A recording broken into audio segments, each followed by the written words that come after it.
नमस्कार दोस्तों, स्वागत है हमारे दिव्य दृष्टि ज्ञान चैनल पर। वीडियो अच्छी लगे तो लाइक करें और चैनल को सब्सक्राइब करें।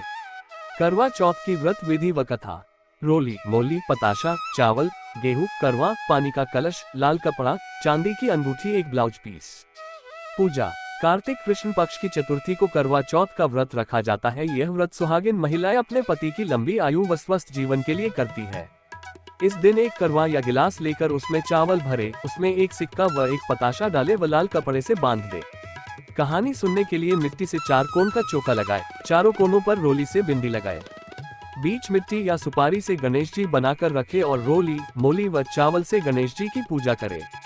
अब चौके के ऊपर करवा रखे, उस पर ब्लाउज पीस रखे, पानी का कलश, पताशा व चांदी की अंगूठी रखे।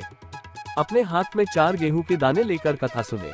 जब चौथ की कथा सुनने के बाद जो 4 गेहूं के दाने हैं उसे तो रात में चांद को अर्घ देने के लिए रख ले व दूसरे 4 दाने लेकर गणेश जी की कहानी सुने और उसके बाद सूर्य को अर्घ दे। जो चांदी की अंगूठी हमने पूजा में रखी थी उसे भी अर्घ देते समय हाथ में ले लेवे। रात में चंद्रोदय होने पर जो गेहूं के दाने रखे हैं उससे अर्घ दे व भोग लगाए। करवा और ब्लाउज पीस अपनी सास या नंद को दे, उसके बाद अपना व्रत खोले। कथा। 7 भाई थे, उनके एक बहन थी। सभी भाई अपनी बहन से बहुत प्यार करते थे और हमेशा उसके साथ ही खाना खाते थे। जब बहन की शादी हो गई तो बहन ने करवा चौथ का व्रत किया। सभी भाई शाम को खाना खाने बैठे तो अपनी बहन को खाने के लिए बुलाया। तब बहन ने कहा कि आज मेरे चौथ माता का व्रत है। तब भाइयों ने सोचा कि चांद पता नहीं कब तक उदय होगा, अपनी बहन तो भूखी है। उन सब ने उपाय सोचा और पहाड़ पर जाकर आग जलाए और उसके आगे चालनी लगाकर चांद बना दिया और बोले कि बहन चांद उगाया। वो अपनी भाभीियों से बोली कि चांद उगाया। तो भाभियां बोली कि ये चांद आपके लिए उगा है। वह भोली थी, नकली चांद के अर्घ देकर भाइयों के साथ खाना खाने बैठ गई। उसने जैसे ही पहला ग्रास तोड़ा तो उसमें बाल आ गया। दूसरा तोड़ा, इतने में उसके ससुराल से बुलावा आ गया कि लड़की को तुरंत ससुराल भेजो।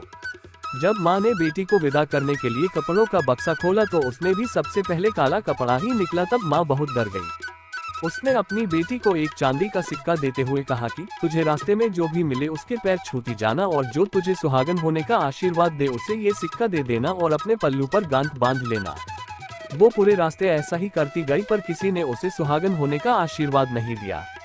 जब वह अपने ससुराल पहुंची तो बाहर उसकी जेठूती खेल रही थी। उसने उसके पैर छुए तो उसने सदा सुहागन का आशीर्वाद दिया। तो उसने सिक्का जेठूती को दिया और पल्लू पर गांठ बांध ली। जब घर के अंदर गई तो देखा कि उसका पति मरा पड़ा है। जब उसके पति को जलाने के लिए ले जाने लगे तो उसने नहीं ले जाने दिया। तब सबने कहा कि गांव में लाश नहीं रहने देंगे। तो गांव के बाहर एक झोपड़ी बना दी, वह उसमें रहने लगी और अपने पति की सेवा करने लगी। रोज घर से बच्चे उसे खाना दे जाते। कुछ समय बाद माघ की चौथ आई तो उसने व्रत किया। रात को चौथ माता गाजती गरजती आई तो उसने माता के पैर पकड़ लिए। माता पैर छुड़ाने लगी, बोली 7 भाइयों की बहन घनी भूखी, मेरे पैर छोड़। जब उसने पैर नहीं छोड़े तो चौथ माता बोली कि मैं कुछ नहीं कर सकती, मेरे से बड़ी बैशाख की चौथ आएगी, उसके पैर पकड़ना।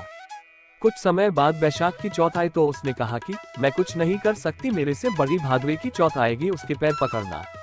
जब भादवे की चौथ आई तो उसने भी यही कहा कि मैं कुछ नहीं कर सकती, मेरे से बड़ी कार्तिक चौथ है, वो ही तेरे पति को जीवन दे सकती है, लेकिन वो तेरे से सुहाग का सामान मांगेगी तो तू वो सब तैयार रखना, लेकिन मैंने तुझे ये सब बताया है ऐसा मत कहना।